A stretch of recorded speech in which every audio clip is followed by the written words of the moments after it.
Assalamualaikum warahmatullahi wabarakatuh. Saya dari Prodi Komunikasi ingin membawa tema kesenjangan generasi dalam pola komunikasi.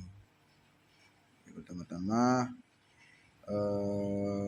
yang disebut dengan kesenjangan dalam pola komunikasi di era kita sekarang, fenomena ini sering terjadi karena teknologi sudah jadi bagian penting dari kehidupan kita sehari-hari.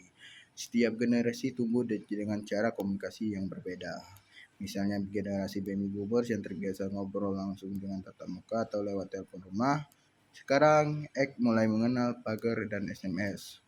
Lalu milenial besar di masa media sosial mulai berkembang. Sedangkan Gen Z dan Alpha lahir di tengah era internet, smartphone, dan komunikasi yang serba instan. Perbedaan cara berkomunikasi ini bukan cuma soal teknologi, tapi cuma membentuk kebiasaan ekspektasi yang berbeda. Dan inilah yang sering kita salah paham dengan antara saat kita harus berinteraksi. Contohnya begini, orang tua sering merasa lebih nyaman ngobrol lewat telepon atau cerita panjang lebar lah. Tapi anak-anak muda sekarang lebih suka kirim pesan singkat atau bahkan voice note beberapa detik atau beberapa menit.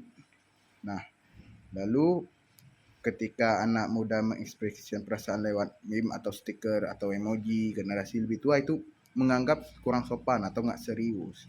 Padahal gaya komunikasi ini bukan soal salah atau benarnya, tapi lebih ke perbedaan pengalaman, konteks, atau cara mereka masing-masing generasi melihat dunia. Dan kesenjangan dalam pola komunikasi ini bisa saja menimbulkan dua hal. Pertama, hambatan komunikasi, pesan jadi nggak nyampe, atau malah disalahgunakan atau disalahpahami.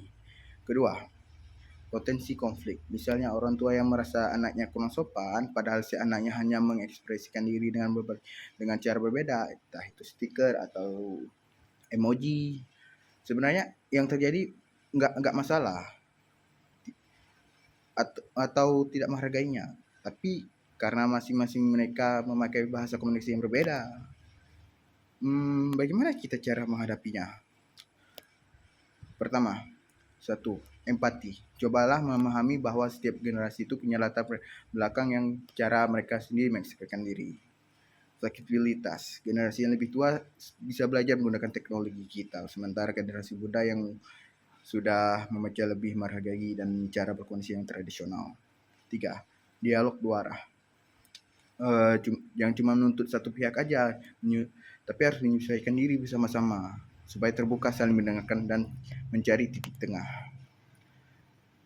Dan kesenjangan generasi ini bisa saja justru jadi jembatan untuk saling belajar dan dengan empati atau dialog terbuka. Kita bisa menjadikan perbedaan gaya komunikasi ini sebagai kekayaan yang memperkaya hubungan antar generasi. Karena pada akhirnya tujuan komunikasi tetap sama, saling memahami.